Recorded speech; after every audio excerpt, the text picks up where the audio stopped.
Yeah, welcome to the long term podcast. Yeah, thank you for having me on. Sam Beckham, everyone. Yeah. Hello. So, how long have you been making music? So I started making music, I want to say like about 10 years ago, but it wasn't really music at that point. It was just kind of like Mhm. I bought a controller, like a DJ controller, started fiddling around with it, started figuring out the software, and then I released my first song in 2020. And since then, I've released 3 albums, and I've got about 50 songs that I've actually like finished and produced and put out and mastered and all that stuff. So Yeah, that sounds like a lot of work, it's man. been a bit of a journey. Yeah. There's Yeah. been a lot to it. Yeah. What made you keep going? Because there are 50 songs, right? I Yeah. know on the creation side of things, there you'd eventually lose that passion. Like you don't fully lose it, but Mhm. that thrill in the Yeah. beginning, Yeah. right? After doing it for so long, Yeah. what keeps you going? It's definitely a bit of, it's two things. It's as you like start to get better at any particular skill, particularly with music production, like you start getting better after you put a ton of work in. But for me, it was really about finding like the happiness in like the little moments of inspiration. So like when you find a point at which you get stuck, there's always like maybe you'll leave and go do something else for a while and you'll come back and then you have a breakthrough and you can finish the song from there. Um, that doesn't happen with every single song, but there's ones that I had sitting for like months and months and months. I just like left it. And then I finally had the idea when I was out enjoying life or socializing or, going and exercising or working out or biking. And it's like, I had that moment where I was like, oh, I could do this. I come back to it. And like that lets me, maintain the amount of work that I put into it. Is just like, it's not like I have to finish it right then and there. I can come back to it. It's like journaling kind of. Yeah, you hit that roadblock, right? And instead of just scratching your head there and pulling your hair out, Yep. it's like, no, you give it some time. Yep. And then I heard a lot of people that do make these grand discoveries, and a lot of people that discover all these music that becomes well renowned. Mm-hmm. Like Paul McCartney talked about Blackbird, or yesterday, Yeah, song yeah. yesterday, coming to him in a dream. Okay. You know, Yeah. there's this guy named Ryan Holiday. He goes on many, many walks without music or anything. Yep. And then like you're not even thinking about it consciously and it just pops up. It's right? It's very much like that. Blackbird, it's funny that you say that because that song does sound very dreamlike. When you listen to the melody, it's like, I don't think it was Blackbird. It was yesterday. It was yesterday? Okay. But, Fair enough. Yeah. Same kind of idea, I guess. Like, it's definitely you draw inspiration from other areas in your life. Like you can't just like paint a picture without having a reference, kind of, It's kind of like that. So what type of music do you create the most? It's a bit of, it's a lot. I would call it house music. That's your typical like club, like four on the floor, boots cats, kind of like that kind of stuff. But I like to mix in a bit of other genres in there as well. So I'm working on a genre right now that I'm kind of doing a fusion of. So there's like UK garage and UK drum and bass. And that's pretty popular in the UK, and it's kind of worked its way into the American EDM scene. But house music is like 120 beats per minute, and UK garage or like drum and bass is typically like 150 to 170. So it's really hard to mix those two because like the BPM just doesn't work out. So you kind of have to find the middle ground. I'm making house tracks that are in like 130, 140. So they're like higher tempo. And it really is allowing me to do a lot of experimental stuff. So that's kind of where my sound is going. But up until now, it's kind of been more like singer-songwriter type stuff. I would just say whatever I'm feeling creatively, I've just been making, but I want to specialize. Yeah. What is the hardest part about professionally making music? I would say it has to do with just just having the confidence in yourself to like continue coming back to it. Because at the start, your songs will just suck. Like the first songs that I made were so bad, and like not really objectively bad. Like the melodies were okay, and like the ideas, there was a clear vision for it. I just couldn't meet that vision at the start, and I think over time, developing the necessary skills and figuring out what I needed to actually work on was the hardest, because you need like feedback to know what you're doing wrong. And so at first, that feedback can feel like criticism. You know? Yeah, at the start, that expectation is so clear in your head. You got that vision, right? When it comes down to actually putting in the work and finding all these little things and putting them all together, you find that it comes nowhere close to what you expect. Yeah. And then it deters you from actually going through with moving forward. Yeah, right? it can be really tough that way. Yeah, it's difficult, and it's just knowing that, hey, it's gonna suck at the start, whatever it is, whether it be art, whether it be music or content creation, exercise, to know that later on it will pay off, and you don't even realize it. Like there's no one single focal point where you're just like, oh, this is it. You know, I've finally improved. Like no, it's just it's like going through all the life points with somebody growing up, and you don't really notice them grow. But then when you see like that aunt in like a family reunion, they're like, oh my gosh, you've grown so much. You know, that's the same way with skill building. Yeah, 100%. Like a person that you fence with them for the first time, and then they don't fence anymore, and then they fence with you again 2 years later after haven't doing it.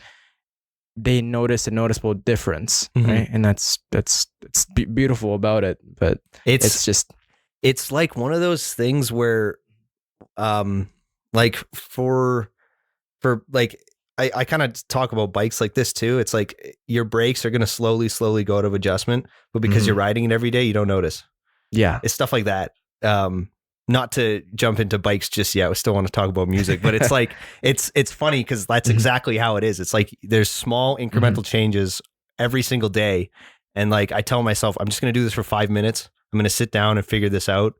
And usually I do it for longer, but I tell myself 5 minutes. It's like, that's all it is. Just sit down a little bit. Right? Yeah. Yep. Consistency. That's what will take you to the long-term success and fulfillment. Exactly. Yeah.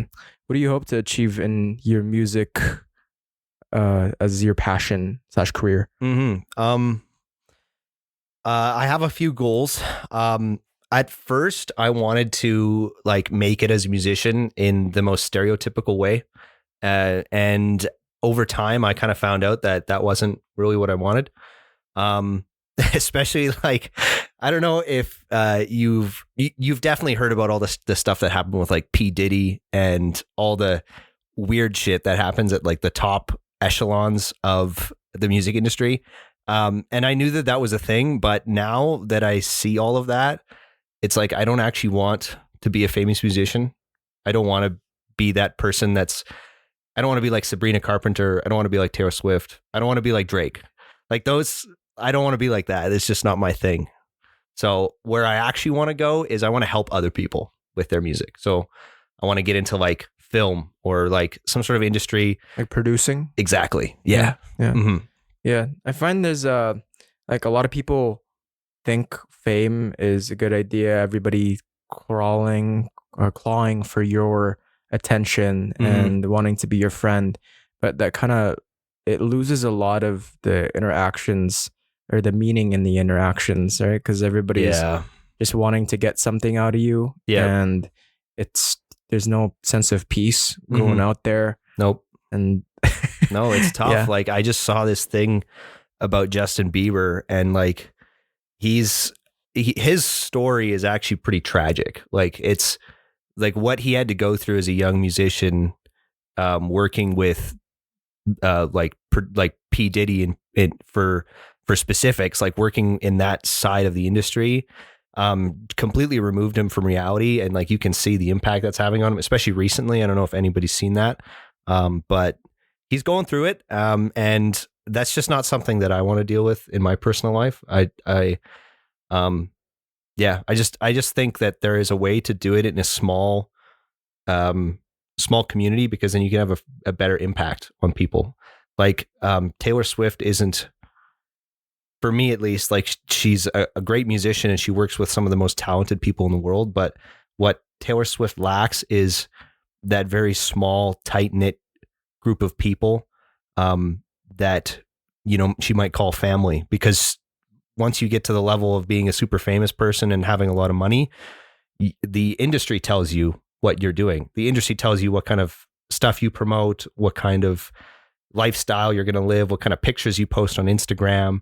You know, like your whole life is under the limelight, and it's just not how I want to do it. Yeah, there's a lot less control and a lot less and the autonomy for what you do when it comes to your music, because you get so big. It's not just about what you want to do anymore. Yeah, you're an entire corporation essentially. Yeah. Have you heard the theory that the Kendrick and Drake beef is like fabricated by record I've heard labels? many things about all that, and I mean I'd believe it. Even like the Jake Paul and Mike Tyson fight, right? They're all buddies in the back, and it's just some PR move. It is, and it worked, man. It got everybody hooked, and it got everybody listening to their music, because a lot of people will listen more when there's drama involved, when the tensions are high. Yeah. No, he said what? He said, oh, no way. And like, we are so driven for stories, right? For kind of that beef, right? For that drama. Yeah, you raise an interesting point there, because like, I think especially with modern day content, you see that a lot. You see a ton of fake stories, actors, and it's really engaging sometimes. Yeah, it's like, oh man, that mom's freaking out at her kid because this and whatever, and then you realize that the whole thing is scripted. Right. That's what makes UFC or a lot of the boxing matches pop off. Because they're talking shit about each other, and it garners a lot of hate and a lot of love and support, and it's just back and forth. But a lot of it, they have dinner that night. Right. They all sit down, they share drinks. Psychologically, it makes sense, because I feel like as people, we're so eager to be invested in other people's stories and other people's life, and that is interesting to me. I heard this thing about actually coming to like content creation. I heard this thing that the most resonating creators, the people that are able to like maintain people's attention and like gain followers in that way, there's a psychological term called karmic mirror. And what that actually is if you're a really genuine version of yourself and you try to embody everything that you identify yourself as, you can actually allow other people to do the same thing. And that allows them, it creates like an attractive force between two people. And it's really interesting because, like, let's say you take a video and you're completely genuine, and sometimes that actually takes people by surprise. If you tell the truth, write it, like you just take a video, you tell the truth, or like a lot of creators will just take their phone and they'll just record one take and they'll put that out, and it just resonates with people. People are hungry for authenticity, man. Have you heard of Sam Sulek? Yes. Yeah, I know that guy. He's got this like almost 1 hour videos, and it's got, each video's got almost 1 million views. Yeah. And it's not like Mr. Beast, or it's not like these dopaminergic videos. No. Where it's just trying to capture your attention with every single second with all these flashy lights and novelty. It's just the truth, right? Yep. He's there, and he talks about his struggles. He talks about his passions, his dreams.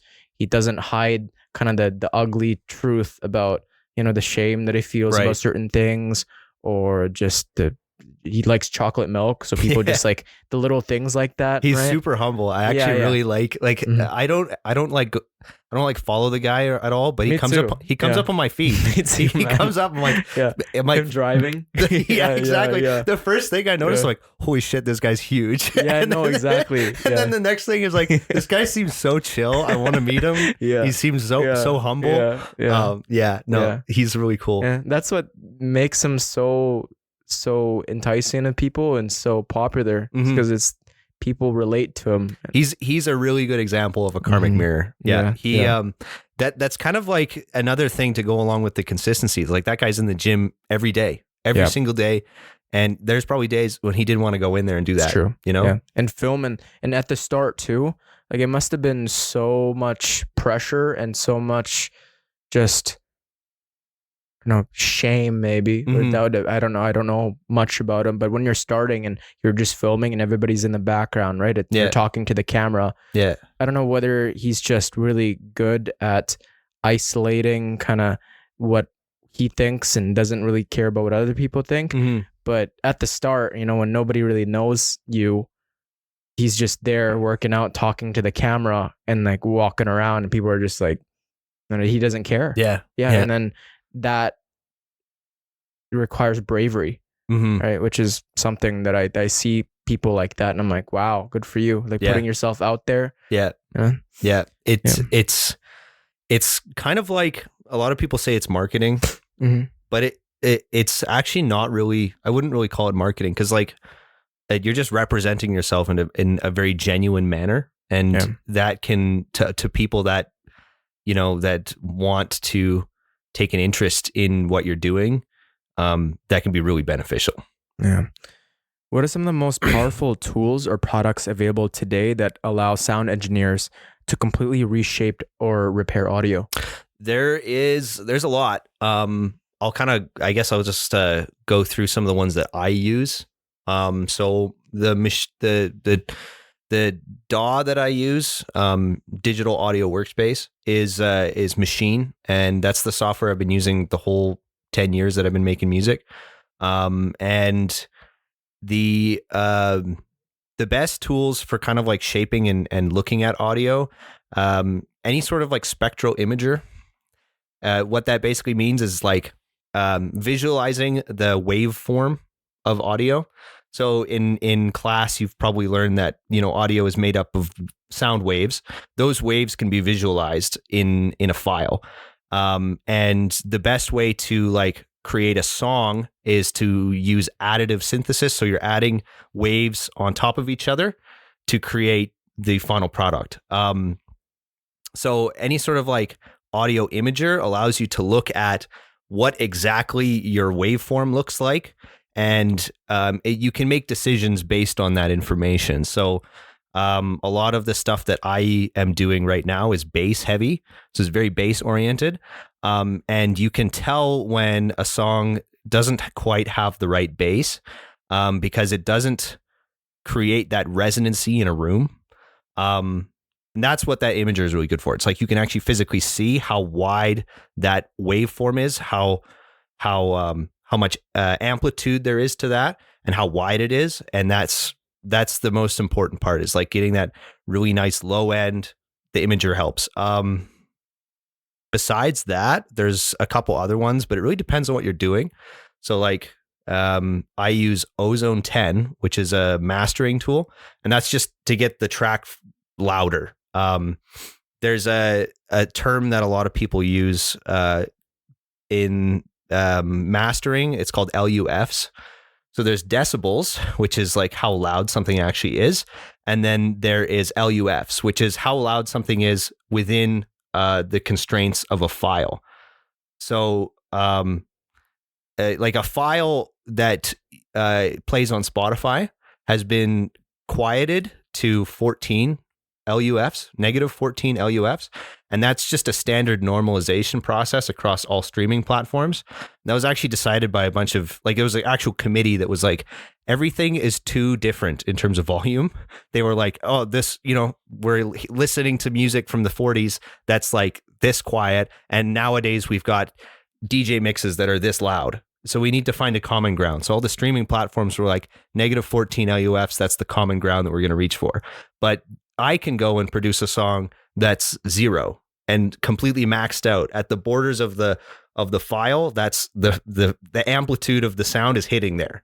And that doesn't mean that it's directly loud, but that means that if I turn my speaker system up, I can go way louder than a lot of other people's stuff. Usually louder is perceived as better. Then you upload that to Spotify and it automatically goes to -14. Yep. They will apply that normalization That's to it. YouTube and Apple Podcasts and all these different social media platforms as well. Yeah. Huh. Yeah. Yeah. Because that way as well, you don't just go through a video, right, with the same volume and just ear rape your ears. Essentially. Yeah. Like that sound that you're hearing, that actual, like when that sound starts to distort quite heavily, that's the audio breaking past the boundary of the file. It's called clipping. So it's like literally taking where you would have a continuous waveform. It's like cutting off that peak, and it's just leaving you with an empty space. So it just like distorts the audio by making the waveform discontinuous.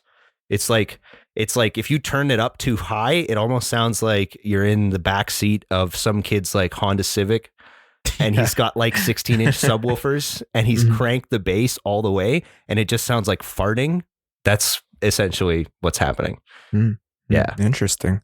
Yeah. How do you approach balancing the technical precision of sound engineering with the artistic elements of music production?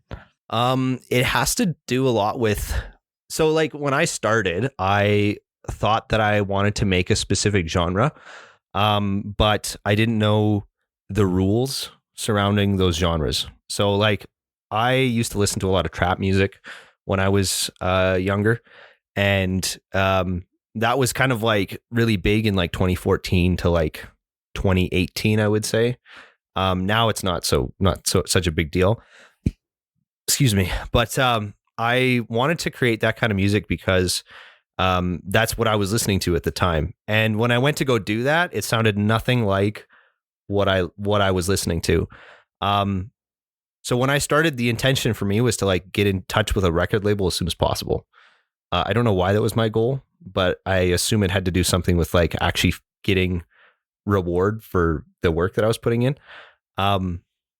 Yeah, I wanted to get in touch with a record label, so I was making beats and they sucked, and I didn't understand the rules around like mixing audio. I didn't know like the order of importance, because there's like bed mass, right? From math. There's like brackets, exponents. There's an order to how you would actually do something in a song.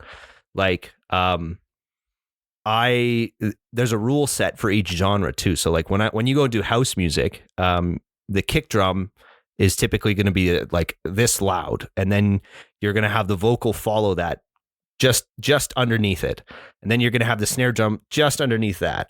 And so there's like an order of importance for how you're going to lay everything out. Obviously, you'd have like little tiny effects, and little ear candy is the quietest, and your main element, which is the kick drum and the bass, is going to be the most important, the most at the front. Oh, I think the vocal wouldn't be at the sometimes, number one. Yeah, no? Sometimes it can be. Yeah, the kick has a portion to it called the transient, and so the kick has like a high end to it. So typically, when you look on an EQ, you've got your kick is all low end.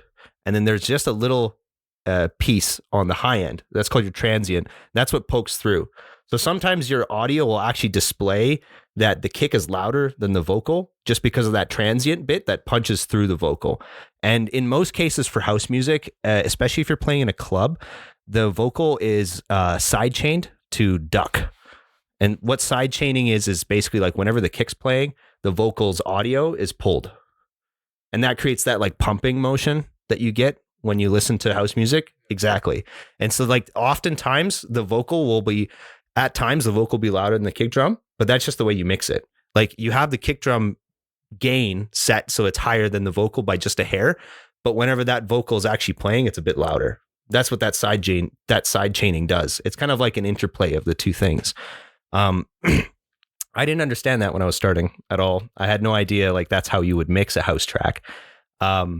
And that was the challenging part for me, is like, I wanted to go to labels. I want to take my stuff to labels, but I didn't have that. So coming back to the question, the actual setup that I have allows me to, it's very different from what other people are using. It's like completely curated by myself. I started out with the software, and then I got a bunch of different plugins, and I added those plugins into my effects rack. And it's basically like if you look at any sort of big studio with physical gear, that's kind of what I have at home. It's just all software. And so I'll have like different effects racks that I'll be plugging stuff into and adding stuff onto and altering the sound from there. And a lot of the creative side comes from just the order that you're doing things. So like somebody might say you should do your mix before you add distortion. Obviously, to an audio engineer, that would make sense. But to the average person, it's like, I'm going to put the distortion before the mix. Sometimes that creates like really cool outcomes, which for me, like a lot of it's just experimentation. And that's kind of how I separate the side of, like creative making music and experimenting, and then like making music for a desired outcome, like a record label. You want to put a song out for them. You can do both. You just need to know the rules, and you need to know how to bend them. Yeah, so that's kind of how I do it. My dad's always told me you need to be able to break the rules. You need to know how to follow all of them first. Exactly. So how would you be able to create something that surpasses what is deemed average if you don't even know the rules that make them all up in the first place? Right? To change the game, you need to know how to follow the rules 100%. first. Yeah. No, like that's exactly what I was trying to get at. Yeah. Are you pretty much there? You've mastered all the rules and everything? I wouldn't say I'm there. It's a learning process. It's always going to be new stuff that I'm learning. And the biggest thing too is that when people say music, there's so many aspects to it. So many avenues too. So honestly, it is a whole, like, it explodes with how much possibility there really is within it. I would say I'm a pretty well-rounded musician. I wouldn't say I'm like super good at one thing. I'm just very versatile. So like I'm pretty good at songwriting. I'm pretty good at mixing. I'm pretty good at like doing the audio engineering side of things, and all those things when you combine them together, it adds up to like a decent song. Am I a good piano player? Nah. Like I can kind of play a little bit, but I can't, like I wouldn't be able to do, I wouldn't be able to read sheet music or like do like a concerto at all. Like I wouldn't be able to do any of that. But the versatility is important. Being able to do like a little bit of everything, like maybe you sing a little bit, maybe you do a bit of drums, maybe you do a bit of this. That's really the big thing. Yeah. That way, if you dip your feet in the water there, you know what it's like. Right? Maybe you don't know the fullest extent to how that skill is mastered, but you know what's good and what's not. Yeah, exactly. And that's like when you try to play the guitar initially, right? You know how difficult it is to master the notes or the scales at the start when your fingers haven't acclimated yet, or the bar chords. And then you see somebody who's playing professionally, and that's good. You know how the tempo, and the structure, the chords, right? Or when you get into the structuring of a certain song, right? Or making music. Yeah. Now you have a baseline as to what's good and what's not. And that's, now when you see a song, when you listen to a song, they kind of timed that weird, right? It's that follows all the rules, but I can see why it's world renowned. I can see why it's just out of this time, which is what makes what makes music and just mastering skills so imperative. To like, if you learn about a lot of different things within your field, then you'll know what to look for when somebody does master that certain skill. It's like, like I've tried that before, so I know what a person that practices 30 minutes a day would be capable of, and that's me. And this guy practices 5 hours, right? So I could learn from him, or I could have him on my team. Well, and the thing is too is like, and this goes for professionals that work together. being a good team player is like is a really huge part of music, and it took a long time for me to learn that. I actually wanted to do, like, the main reason that I got into it was because I had the ability to control every single part of all of the music that I was making. That to me was really appealing because I like that. I like to be like on top of all that. And I think that's what drove me to like start mastering it as a skill, because I was like, I want to have more control over what I'm doing. I want to have more creative ideas that I'm working with. But there's actually no better joy than working with another person collaboratively on a song. Like, I have my buddy Tom over quite often, and he's a guitar player. He's going to McEwen for the music program there. And we'll just sit down after, like, we go for a bike ride or something. We'll do like 30K through the valley. We'll come back, we'll sit down, and we'll like whip out a song in maybe like 2 hours. And sometimes it's like the weirdest thing you've ever heard, but there's something to it that it's just like the combination of my style and his style coming together creates this new fun, exciting thing. And it's just like, there's no better feeling than that. Even if that song flops, the opportunity to work with that guy was super fun, you know? So like that to me is kind of where I'm going now. I just actually was at a competition in Edmonton, and I won. Oh, congratulations! Yeah, man. thank you. Yeah. Thank you. And so that was it was a competition for producers. There was a lot of like other beat makers there from Edmonton, and it was super cool to like actually meet with people and like network with them. And because I won, I'm getting flown out to Toronto to like do it again. So hell yeah. Yeah, so it's super exciting. I'd like Edmonton represent, you know, and Yeah, there you go. It's interesting to see all the different styles. Like, there was a guy there that was doing like beats like MF Doom, and like he was doing this old like sample crate digging kind of stuff, and it was just like super cool to see that. And the runner up, this guy was also super good. He just like making like super tight, clean rap beats. I was like, oh my God, this is awesome. Yeah, it is super cool opportunity, but I just enjoyed like networking with those people. Like, that was a part that I actually really enjoyed.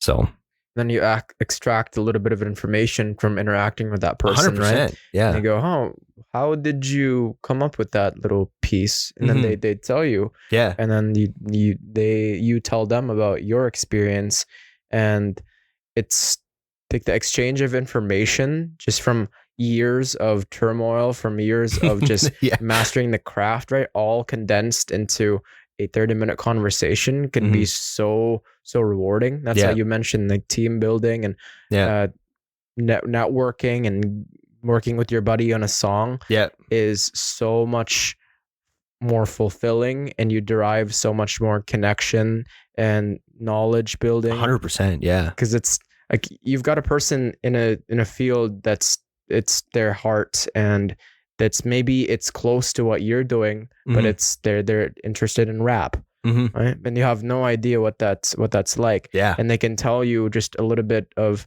what that entails, and you won't forget that, because that's out of all the things that you ask, right? It's just what interests you is what you want to extract from them, right? And it's just this back and forth. And when I have a problem, and then I take it upon myself to actually going through all the different articles and maybe reading books on it, watching YouTube videos. It takes me so many hours, right? Versus if I've got a friend who's gone through the same problem, and they've gone through all those hours, they can just lead me to one source, and it's corrected within 30 minutes. Exactly. Right? Because you've ever been on like a software where it's just like this, it's so, looking in retrospect, it's so easy to fix because you've already gone through the whole process. But it was just this mark off, and then you just needed to put the loudness to maybe a +3, or a -3, or maybe the decibels, and or maybe you got to cut the sound wave and put it in this form. Yeah. Yeah. Yeah. Yeah. Like returning to the projects, that's really what it is. Like you have a hang up, and maybe you go and you talk it over with somebody, and then you come back and it's like, boom, you're there. Like I had this whole experience in the last year or so. I was working with, I had a DJ coach for a while, and he's from Australia. His name's Neotech, and he does dubstep. So it's a very different genre to what I'm doing. But his work is very like mix oriented, because dubstep has a lot going on. It's got a lot of different sound that they're using at the same time. You have to make sure that that all integrates cleanly and sounds something that's like legible. Like you can actually like understand what you're listening to. It's kind of like a huge thing with dubstep. But he was able to coach me on a lot of my work and like tell me, it's like the first couple things I struggle with is drums. Like drums are because they're not melodic, it just doesn't, like for me it didn't make a lot of sense. I was like, oh well, I want my kick drum to sound like this and the tone of this snare to sound like that. But then he was like, no, you're looking for the wrong thing. You need to be looking for impact. And I was like, okay. He was like these drums have to like knock. There's like a word that you use. It's like knock. The drums should knock. And I was confused at what that meant. But then he was like, here's what I do. It's just like raise the volume and, work on the transients, which is the thing I was talking about before, the clicky sounds, the really quick, like little tick information. Work on that, because that's where the excitement is. And he's like, okay. So I did all that work, and his coaching was super, super helpful. In the last 6 months, I learned more than I had in like years. It's still huge. Yeah. He's already gone through all the work, right? Mm-hmm. And he just condenses it into, a 1 month lesson for you. Exactly. Yeah. And he can listen to my tracks and give me feedback. And that's honestly how a lot of musicians do really well, because they get that feedback instantly. Like if you have even one extra person in the studio that can be like, I don't like how that sounds, all of a sudden you're 5 steps ahead, because otherwise you would have had to to put that song out and then have somebody listen to it, and then all of a sudden they're like, I don't like how that sounds. Now it's like, oh well, I guess I'll save it for the next song I'm doing, you know? Yeah. Yeah. Yeah. I had back when I first started the podcast, I had this buddy who's really into FL Studio throughout high school. He just did it for fun. He made a bunch of YouTube videos, and he was really, really critical of the audio, and I didn't think much of it. But then the more I thought about what he told me, the more I started to see what the problem was. It was a bit, echoey, and it really stressed me out. Yeah. But within the criticism, that's where I saw the most growth. Yeah. Right? 100%. Where I sought to fix this problem that he could hear. And then if I wanted to keep improving, I need to take it as advice instead of just taking it personally. I could take it objectively and actually learn from it. I sent my work to a podcast called I'm Peaking Podcast, and they reviewed it. This would have been 3 or 4 months ago, and it was a track that I was really happy about finishing. But I knew that there was something more that I could have done to it. So I sent it to them. They picked up on the things that were lacking, and then they mentioned that in their podcast. It's like, oh, I guess this could be a little louder. The bass is kind of feeling, not so loud here. It was like a review. Yeah, it was a review that they did of my work, and I was at first I was like, man, this sucks, It's these guys. Exactly. Yeah, I was like, this hurts, Yeah. And then I looked back at it, and I looked at it objectively, and yeah, the song was quiet. Objectively, even streaming on Spotify, it was under where I wanted it to be, and so I was like, okay, so I have some work to do. And so I just took that in stride and went with it. And now, I'm making more stuff that to me is better. It's in a better spot. Yeah.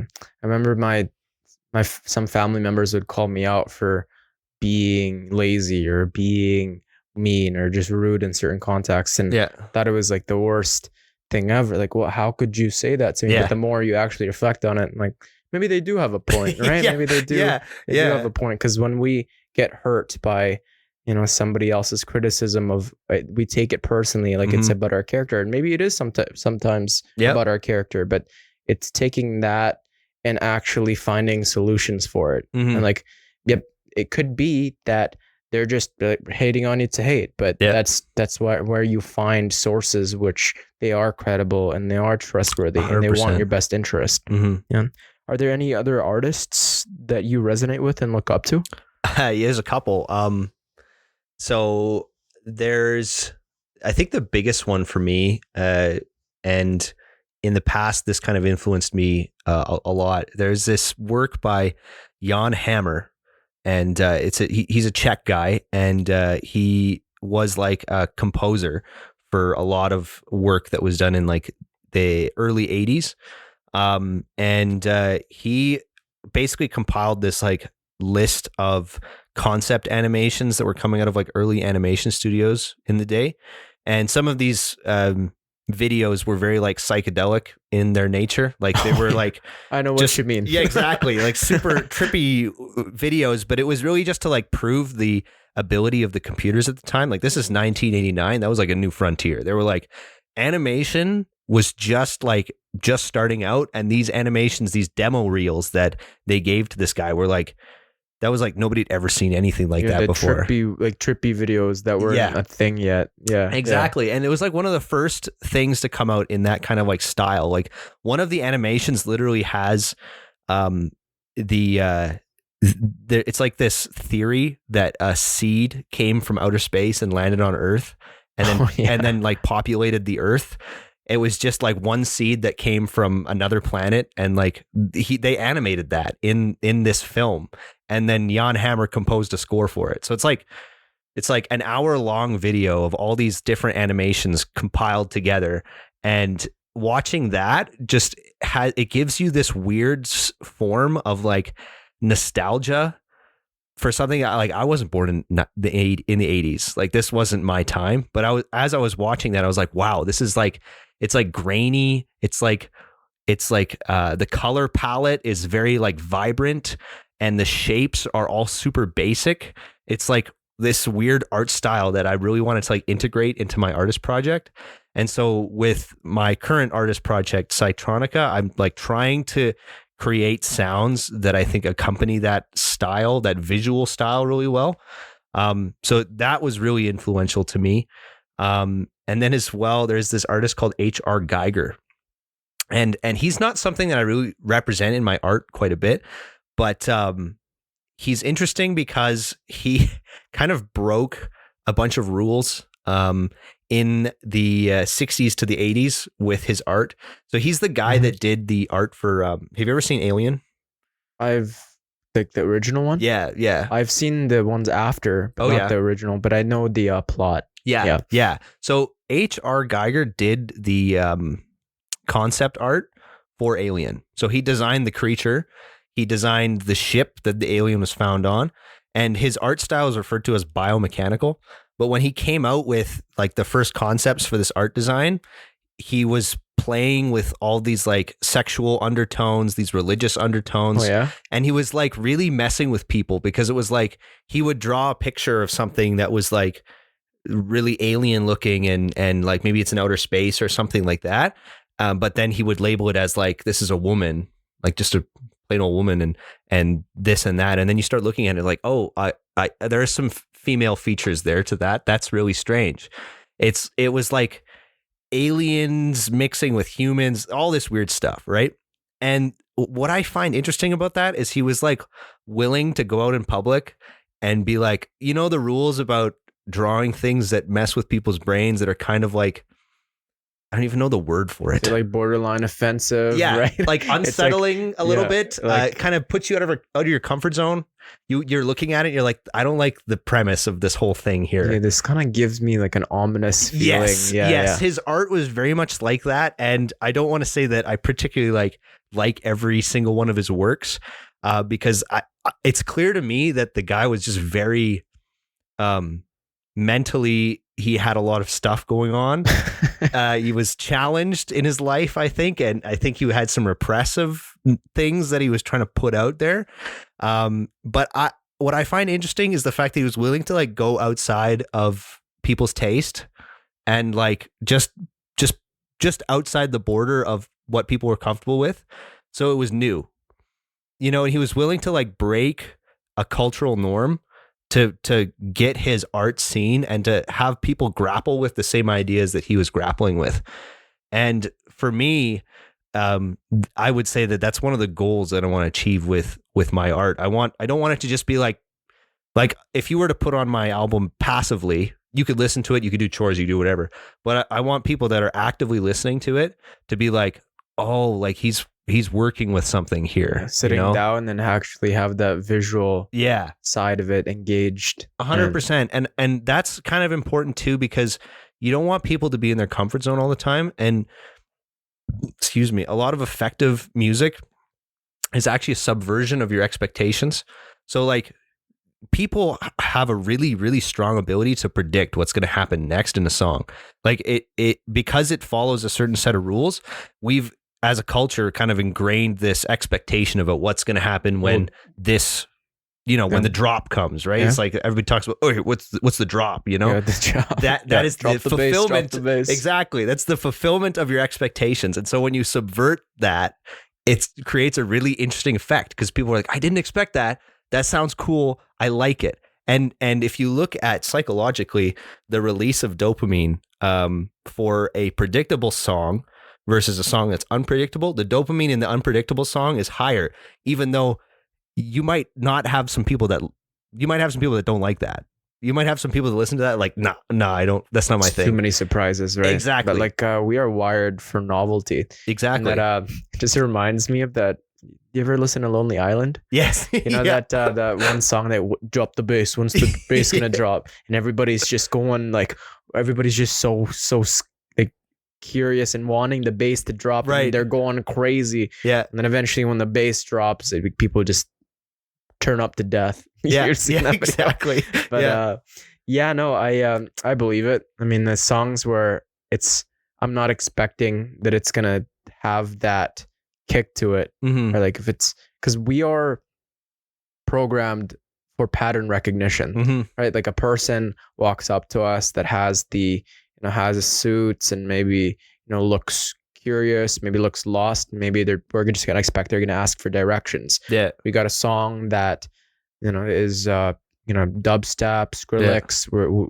We know when the time of the chorus and when the bass drops, and expectation is right there. But when you got a song that is structured in a way where it doesn't quite deviate away fully from the structure, but it does it in a way where you could, that's really original. It's like thinking outside a box, because you could just throw shit against the wall. That'll be novel, and it doesn't mean anything. No, people won't like it, but you can structure it in a way that goes beyond what the average person is thinking about, maybe add a certain element to it. And it's all very vague, but it's like feeling wise, you can tell. There's like a degree of just like an overall vision for how the track's going to play out. And as long as you're within the overall concept, you can make it work. Like the Skrillex, the new Skrillex sound, I should say, like he started with Monsters and Nice Scary Sprites, or whatever that album was actually called. He started with that stuff, and it was very like dubstep. It's like everybody knows some of that music, but the new stuff is like very different from what he's done before. And I think like there's that necessary like evolution in your sound, and there's like a point at which you want to do new stuff. It's just really weird to me how like so many people hopped on that train after Skrillex started doing it. Like you had Skrillex, and then you had this guy blow up right after him named Hamdi. He's doing a very similar sound. Then Marshmello hopped on that sound.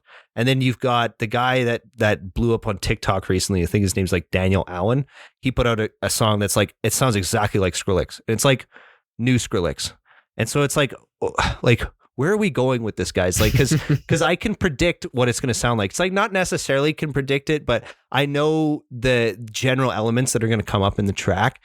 And I just think that like 2024 was the year for EDM that just it just lacked something. Like a lot of people are like, we need 2016 EDM back. You know what I mean? Like a lot of people are like, bring back the Chainsmokers. It's like, I never liked the Chainsmokers, but the thing is that they had something. They had this like nostalgia in a bottle. You know what I mean? And people want that back. And it's just like this new Skrillex stuff. It doesn't seem to be hitting with people. With my music, I'm trying to like bring that back in a sense, because I was listening to tons of different stuff when I was 13 and 14, and maybe there's some rose colored glasses with all that stuff. I'm looking back on the past and admiring it, even though it wasn't that great for what it was. But I still want to like bring that sound forward and like add some new features to it, add some new ideas to it, and keep it alive, so to speak. John Hammer, did I pronounce that right? Yeah, I think it's Jan or Jan. Jan. I because he's Czech, I would assume the J is silent, but I could be mistaken. So it's Jan. That's all you need to know. Okay. Well, Jan's Hammers Beyond the Mind's Eye has such an incredible sonic landscape. What do you think made its production so unique, and why do you think it hasn't gained more notoriety? So Beyond the Mind's Eye was what I was talking about earlier with that compilation of demo reels, these animations that they put together for Jan Hammer to compose to. It's an hour-long video. I think a lot of the reasons that it didn't blow up was purely just because like the era that it's coming from. I mean, this is 1989. Most people had never seen computer animation before that. Like this was a very new thing. It was a very new art style. It was extremely creative, but I think it just didn't resonate with most people because like the ideas behind it were a little bit counterculture.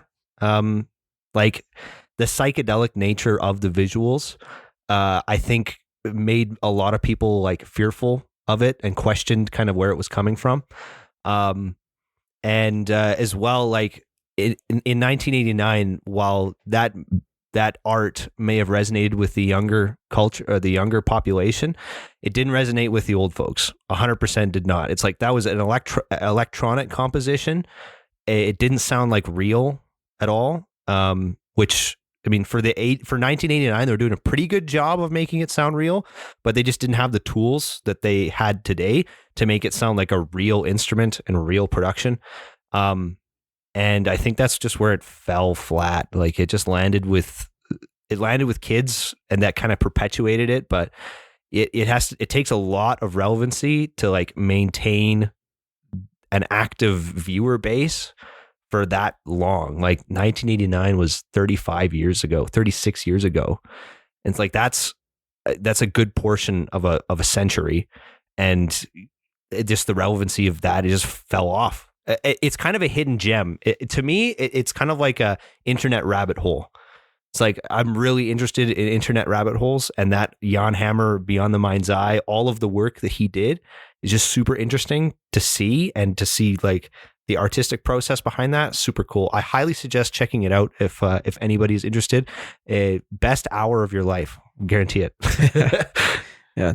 If I'm someone who wants to start making music and you could give me advice, what would you say? Make sure you have a good reason to get into making music. Make sure you're doing it for the right reasons. Like I said, I tried to get into it at the start for the wrong reasons, and that held me back by quite a bit. And now I realize that music to me is more about expressing myself and less about trying to make it for an audience. I think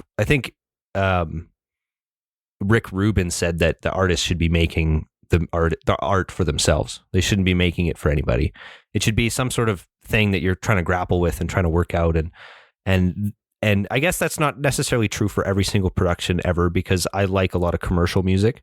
I love the sound that commercial music brings. Like a lot of house musicians that are like really big names are really inspirational to me. But even though they're commercialized, they've still kept a part of their sound identity. And that to me is important. Like, so make sure you're getting into it for the right reasons. Otherwise you'll be a sellout, and nobody's going to resonate with your music. Nobody's going to like it, because if you're a sellout, people can tell. People can tell if you sell out.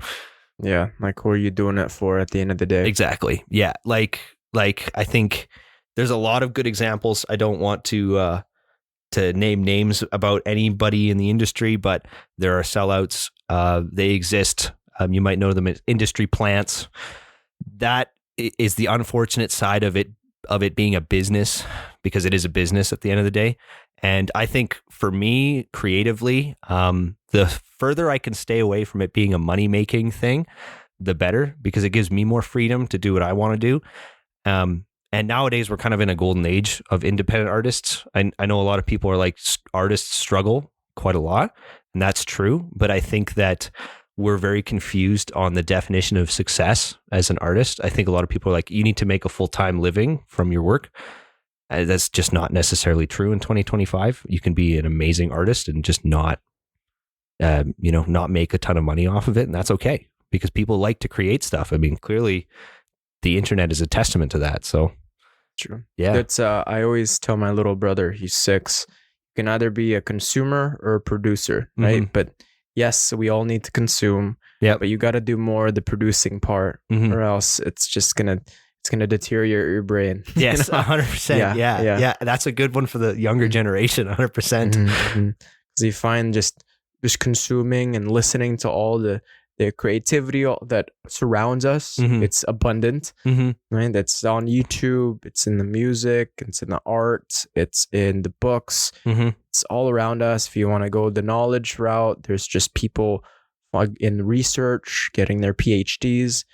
But if you don't create anything yourself, it's so disheartening, man. Mhm. Like you don't feel like that creativity is all within us. Yep. It's like a need. Yep. You know, A lot of people like will say, I'm not a creative person. I don't have creative juices in me. I can't just go and make something. And it's like, the reason that you struggle with that is because it's a muscle.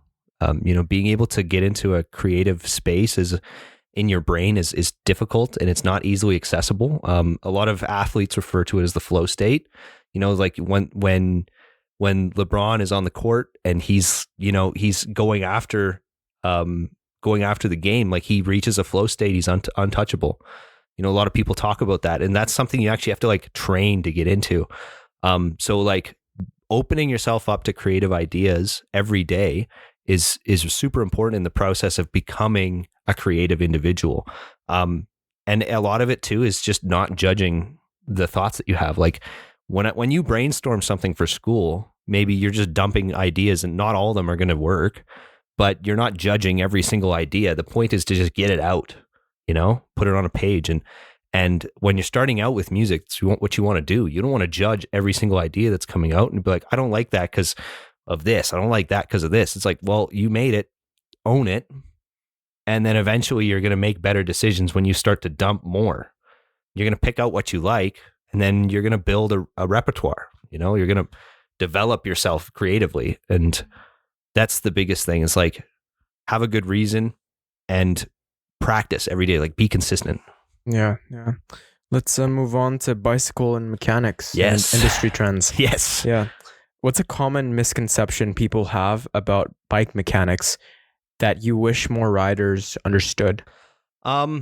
It's so bicycle mechanics is actually a trade in Europe. It's like a fully recognized trade that you can get a certificate for, and you can actually go and work at any bike shop in Europe with this trade ticket. In Canada, it's not recognized as a trade. I think it should be. I just think that the way that the industry is going right now, there's not enough funding within the bike industry, and it's too sporadic to really say that it's like an industry. It is an industry for brands that produce bikes, but it kind of turns into individual merchants. Once you start to specialize at shops, like as a distributor, it's a very different world. So a lot of people, they kind of rag on bicycle mechanics and say it's so simple. Like how could you expect somebody to pay a certain price because it's so easy. I could do it in my garage or whatever. And that's just simply not true. I think it's a difficult trade. It has its own difficult parts to it. It's not the hardest trade in the world. But what it is it's highly memory and highly dexterity, like working with your hands. Those two aspects of it are very challenging to a lot of people. You're working with really low torque values. So like typically on a car, it's like 120 Newton meters. Like you're cranking stuff on quite heavy, but with bikes, it's like 3 or 4. So you're just lightly screwing things in. You're not torquing the crap out of everything. And that can be like hard for some people to understand. It's a very delicate machine. Like if you bend something on the back, all of a sudden your shifting's not going to work correctly.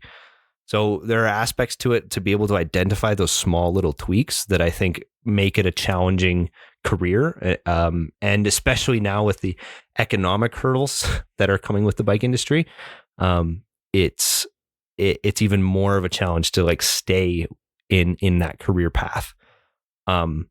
I think I wish more people knew about some of the cool aspects of biking and also the meditative qualities of like being on a bike by yourself out in the middle of nowhere. It's like some of the most zen stuff that you can get. It's really, really cool. Yeah. I used to bike all the way to the Millennium Place back when I didn't drive, and then hit a workout and then bike back. And I just felt so much in control just being in the bike and going at that speed, right? And not only are you getting exercise, but you're absorbing the scenery at a much faster rate. Which is a car, it's almost too fast, right? With the bike, it's enough where it's not slow enough where it's like boring, and it's not too fast where you can't absorb, then look at the trees and the sky. It's just enough where you feel in control and you feel the air and you can look around you. And then you had mentioned that the working with bikes, it involves more the fine motor skills, like a lot of your fingers, and less about the bigger tools, more about kind of just putting them all together solely with your hands. It's the small little pieces make it difficult because you're having to like work. I'm often working with cables, like little tiny 1 millimeter cables. So I'm like putting ferrules on, which are the ends of the cabling, and pulling them through like these intricate places where the cable gets crimped to wherever. So like if I'm working on a frame, it's like I'm threading stuff in, like threading a needle all throughout this bike. And that can be difficult for some people that don't have fine motor skills. And like, it's challenging in that regard, for sure. I think that's one of the biggest skills that I've learned from it is the fine motor tuning. Yeah. What are some of the most impressive innovations in modern bike technology that don't get enough attention? So carbon fiber is a really cool material that is used quite commonly now in like a lot of different industries. But the technology from the carbon that we were getting in like the 90s to the carbon now, it is not even close to being the same thing. Carbon is really cool as a material because there are several different types of actual like carbon fiber sheets that you can get that have different, they call it modulus. So like high modulus carbon has a very, very high density, whereas low modulus carbon has more of that weaving pattern that you would see as a classic carbon fiber. So like classic carbon fiber, you get that like mesh kind of style, where it's like kind of woven together, like one over the other. But with high modulus carbon, it's a single like sheet. There's no, you might get a little bit of like marbling in it. It looks like almost like marble, but it's just like a sheet. It's like, looks like paper, almost like black paper. And this high density carbon, what it's used for is it's laid in with other types of and other levels of carbon in these bikes. So when they lay up a mountain bike, it's referred to as laid up because they actually have to like take the carbon fiber and press it into a mold, and then layer it and layer it and layer it and resin it and then layer it. And it gets laid up by real people. You can't have a machine do it because there's so many levels to it. But like, for example, my mountain bike, it's a Giant, and it's made in Taiwan. It's handmade, and there's 3,000 individual pieces of carbon that are laid into this frame. So once they lay this carbon in the right manner, they put a bladder inside the frame, and they pressure it up to like a ridiculous high level of pressure with water. And what that does is it squeezes all the resin out and leaves you entirely with like a carbon carapace. Like there's probably like 1% of resin that's left in there. The rest is entirely carbon. And the cool thing about the engineering behind it is they add carbon in areas that are going to need to be stiffer, and they remove carbon in areas that don't need to be as stiff. So like they'll have the bike, they'll research how the bike is flexing under load when the racers are going downhill, and they'll see, oh, we need to add, we need to make the chainstays flex 2% more. And the statistic that they reach is, okay, we need to remove this much carbon from that. So that's where the development comes each year. The bikes don't necessarily change in look, but they change in the engineering behind them. It's a super, super cool like side of the industry that not a lot of people get to see, simply because there's not a lot of talk about it. But it's an extremely crazy material because of the shapes that you can get with it, and then as well the fact that it's one piece. There's no welds. There's no weak points. And the fact that you can have it flex in exactly the way that you want it to is like that's unheard of in a material elsewhere. Like you can't do that with alloy. You can't do that with steel. Like that carbon is just crazy. So you can have the carbon fiber just make up the entire bike essentially. Pretty much. Yeah. There's a guy on Instagram called Danger Home, and he does super lightweight bikes. He has a couple bikes that are like 12 pounds, 13 pounds. He's got a full mountain bike that's coming in at like 20 pounds or underneath that, like sub 20 pound bikes. And it's not like they're unsafe to ride at that weight. They're completely capable bikes. Like you can go and hit drops, you can hit jumps with those bikes and you'd be fine. It's dope. It's crazy. It's crazy. I'm not a weight weenie. That's what I call people that, like reduce the weight of their bike by a substantial amount. Weight at a certain point doesn't really like matter, but beyond a certain point, like if you have a 50-pound bike, it's going to suck.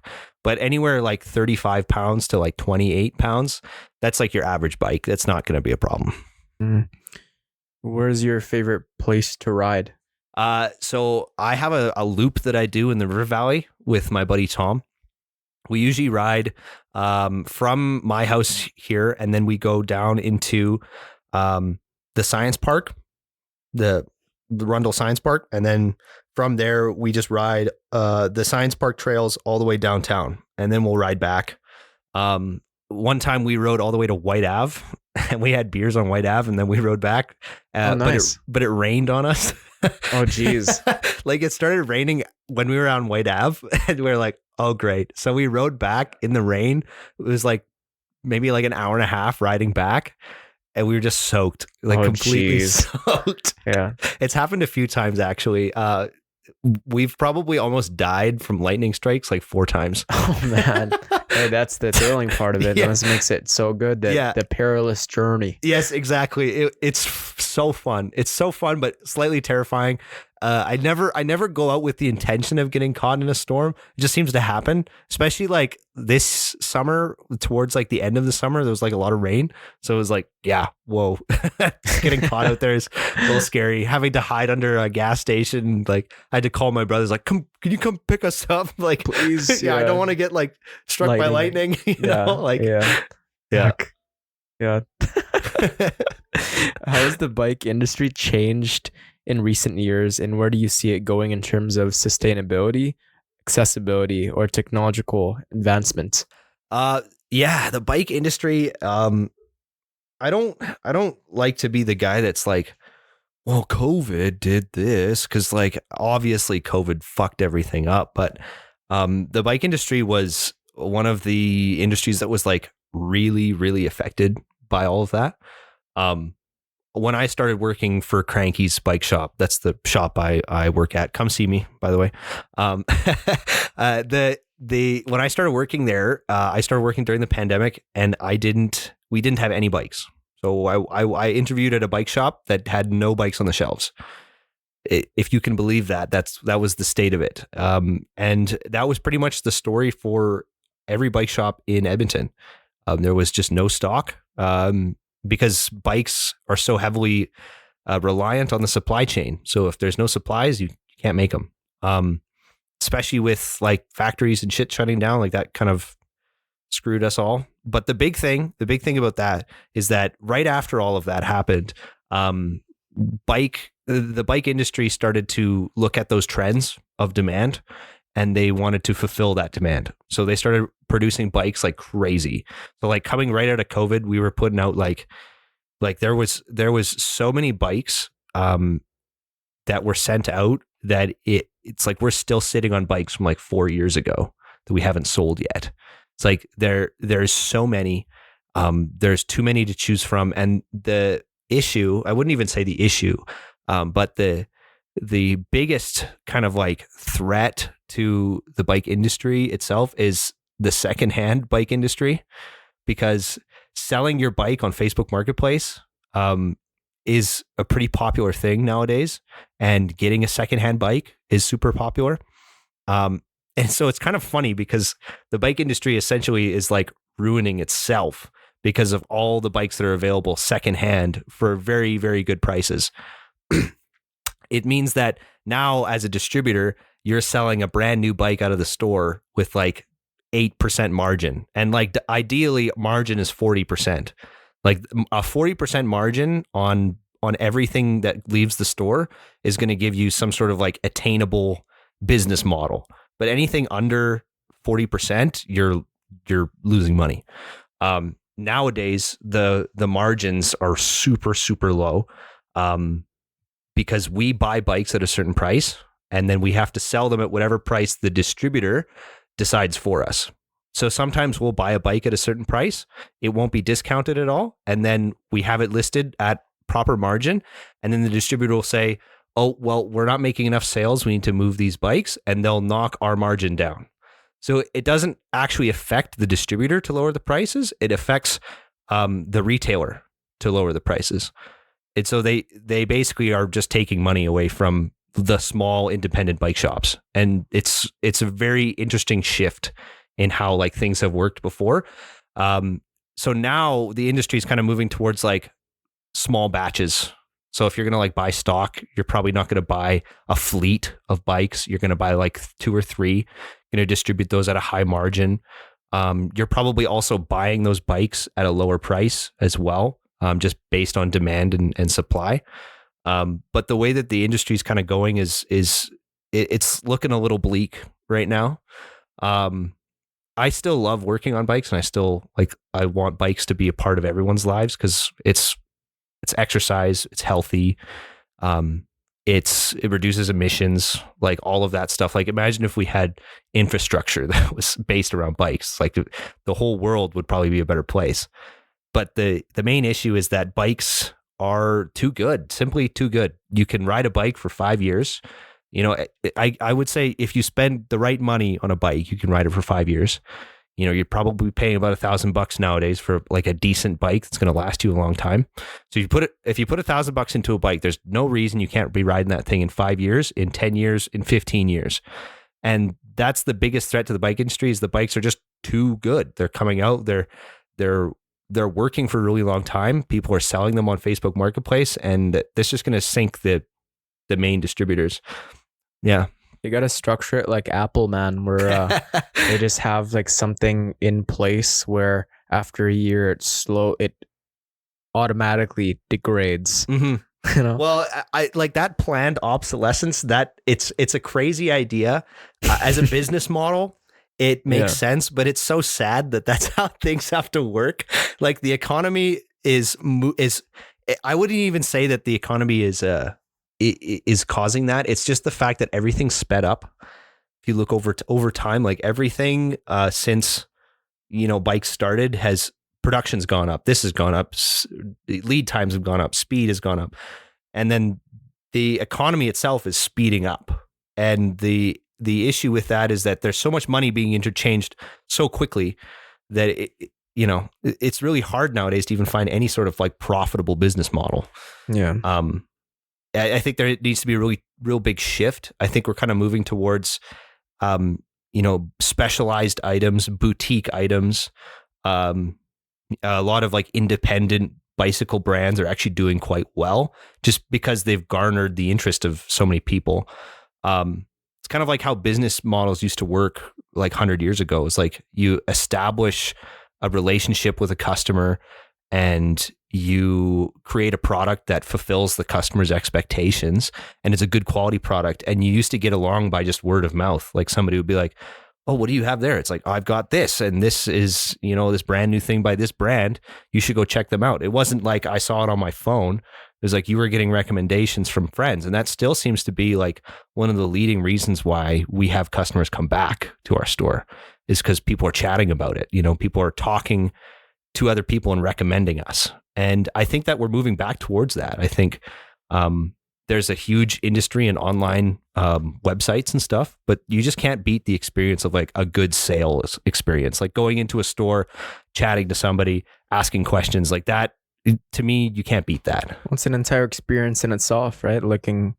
Seeing all the specs and choosing the wheels for yourself, 100%. putting all these together. And sure, it's going to be more expensive for you than just buying a secondhand bike, but it's yours. It's maybe going to last you longer, and 100%. It's going to be a lot more reliable. There's less risk. And the thing is too, is when you go to any shop, I would hope every shop does this, but when you go to any shop and you make a purchase with that shop, it's like, that's your place to go to. Like if you ever have a problem, you come to us and we'll help you. And, and that's the biggest thing is like, we're not in it to just make a quick buck and disappear on you. It's like, we want to be there for you when you need it, Yeah. And then you could keep coming back if something does go wrong with the bike. 100%. Like we always stand behind everything we sell.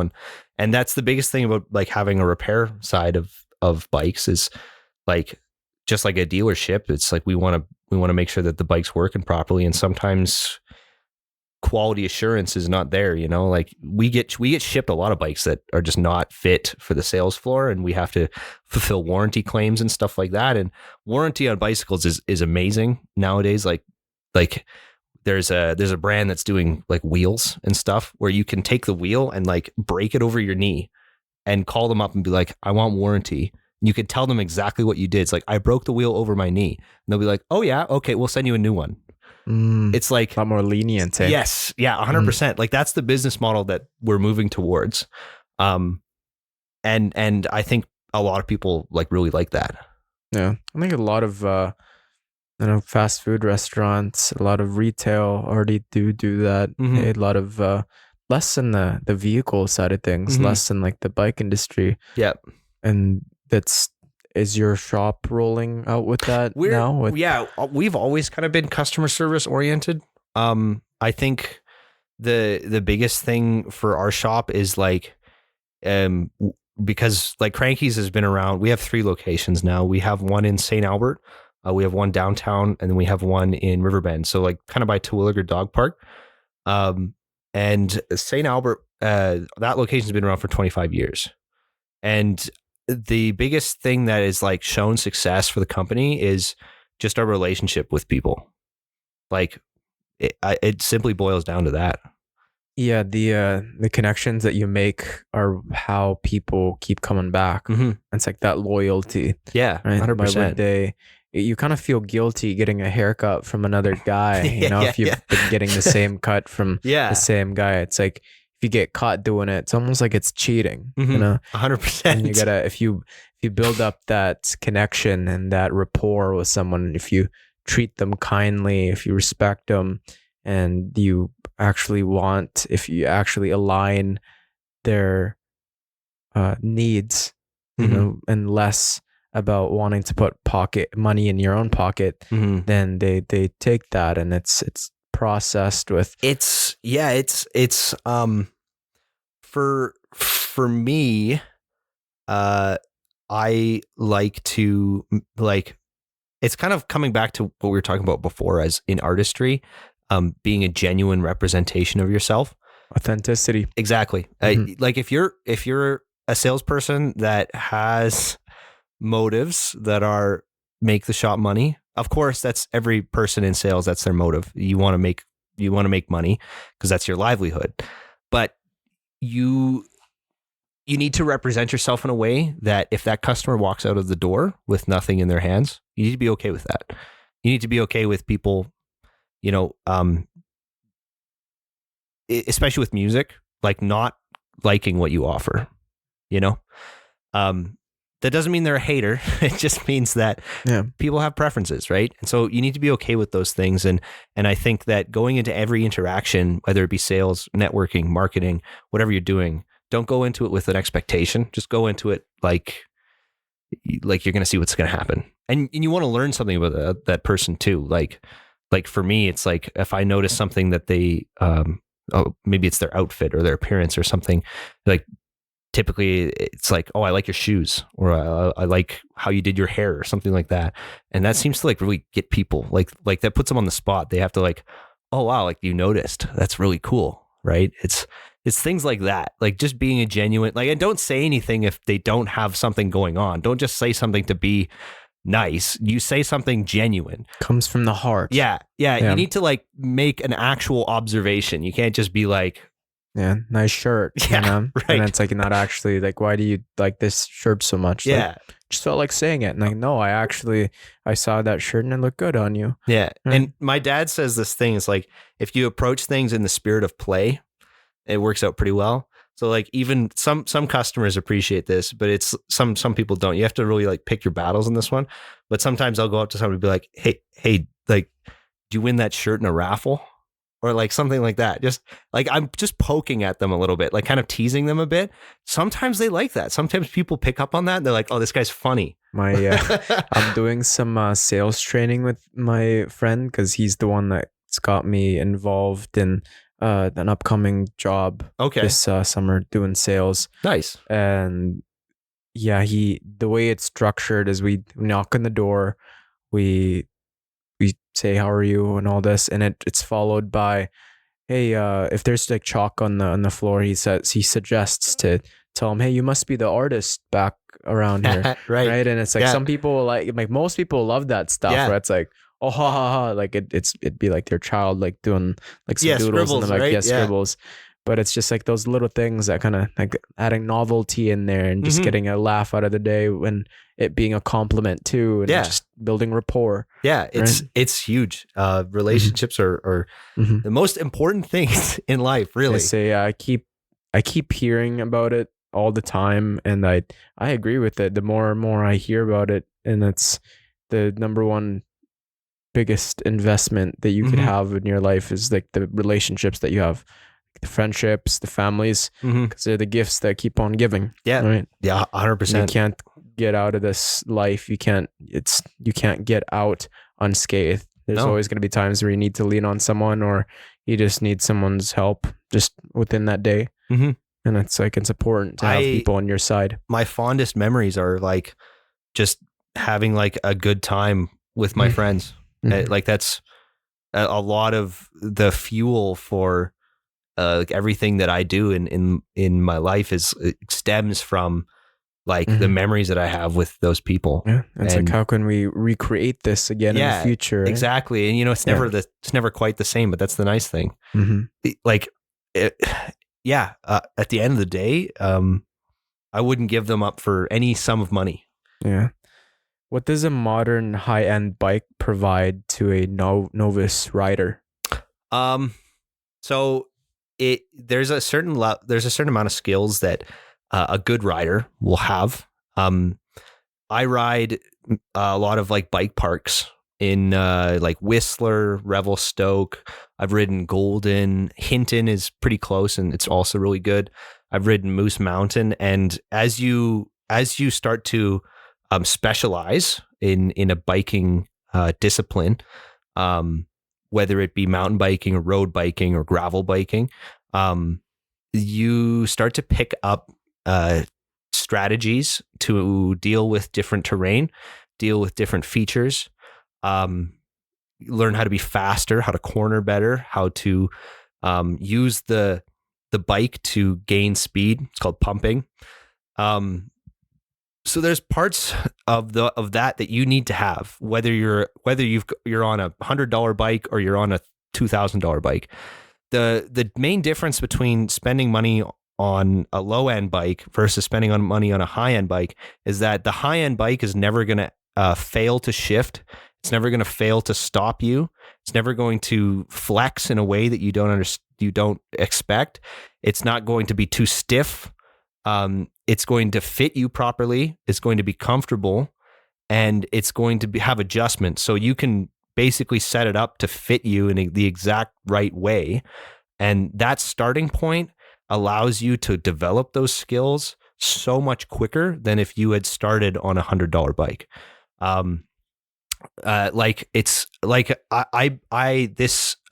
This summer, we took out a couple demo bikes from our store, me and my girlfriend, and we drove out to Revelstoke. We rode around there for like 4 or 5 days, and my girlfriend's never ridden a proper like mountain bike before, and she was coming from a bike that was a little bit too small for her, and just kind of like a lower end bike. And then I put her on an e-bike, which was like 10 grand, and the difference between those two bikes is huge. And she just like immediately after being on that bike for maybe a couple hours, she figured it out. Like we were hitting blue trails. Like we were doing greens in the morning, and she found a few spots where she was struggling, and then she learned, and then we did some more trails. And by the end of the day, we were hitting all the blue trails. We were like actually riding crazy stuff for it being her first day on a mountain bike. And that's literally all it is. It's just the speed at which you learn and pick up like those skills is so much better on a more expensive bike. Now, you don't need to spend 10 grand, because 10 grand's a lot of money for anything. But anything past like 2 or 3 grand is marginal gains. Anything below that is just not worth looking at. So if you can go to the 2 grand to 3 grand mark, that's really actually like the most value is in those, because that will take you to whatever skill place you want to be at. So like if you want to develop all those skills for jumping and riding properly and cornering, get the value bike. Mm-hmm. Yeah, I've always wanted to do a bunny hop. I don't know, my buddies always wanted to, or always bunny hopped in their mountain bikes, or like I guess it's more of a BMX type of skill. But I don't know, man.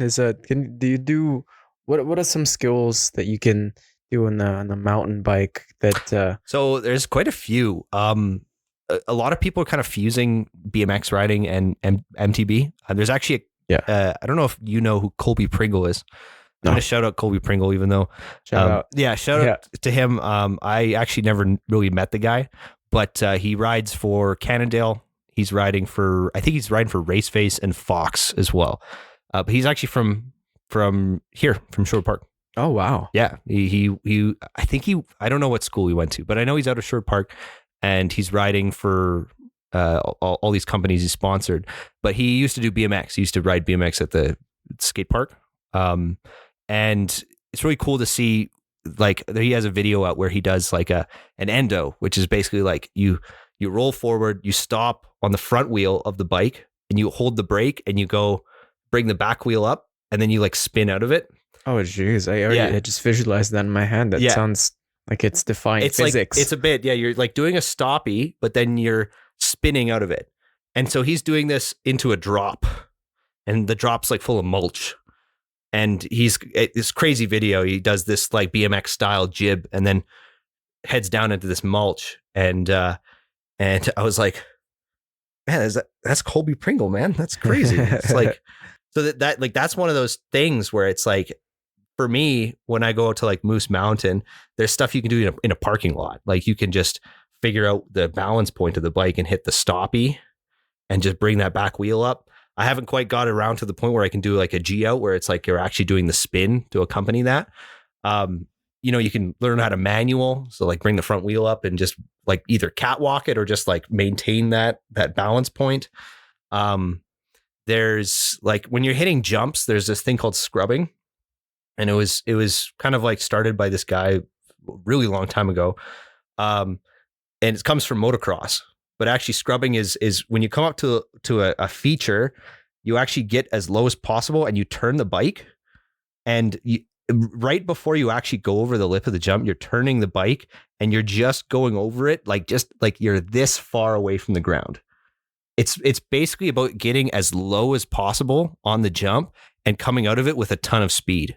So the way that they do it is they like physically like whip their body over these jumps. It's called scrubbing. And I've done one or two. It's really hard to do, but it is super fun. It looks super cool. Oh, wow. Yeah. That's it's amazing, man. You've really Malcolm Gladwell has this idea of mastery of like 10,000 hours within like a field. Yeah. And I feel like you've hit it on both. I on wish music and biking. Yeah. I wish they're kind of my guilty pleasures. My girlfriend does interior design, and that's her guilty pleasure. So I indulge her sometimes. Like we'll talk about interior design stuff, and she'll tell me about the project she's working on and all the blueprinting. And to me, it's just like French. Like I don't understand it at all. And then I'll go and tell her about all the stuff that I'm doing, and it's just like, I don't understand what you're doing, but it sounds cool. And it sounds like you know what you're talking about. Yeah. I think everybody has a little bit of that.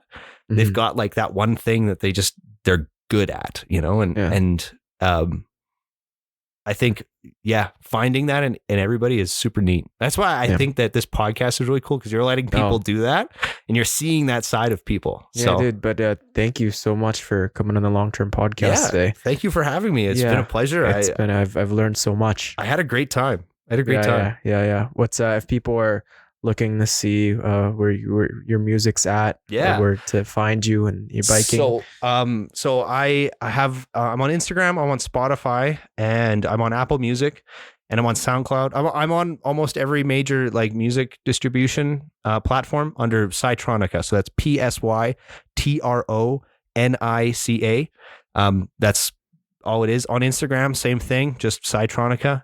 And then for the bike stuff, I don't have anything online, but you can come see me in store at Cranky's Bike Shop in St. Albert. Yeah. That's where I'm at. Yeah. Psytronica on all platforms, and Cranky's Bike Shop. Yeah. Cranky's Bike Shop. Yeah. But yeah. And as always, to everyone listening and watching, there is a place for you in this chaotic world. Never lose hope, strengthen your faith, and keep it long term. Sam, Beckham, everyone.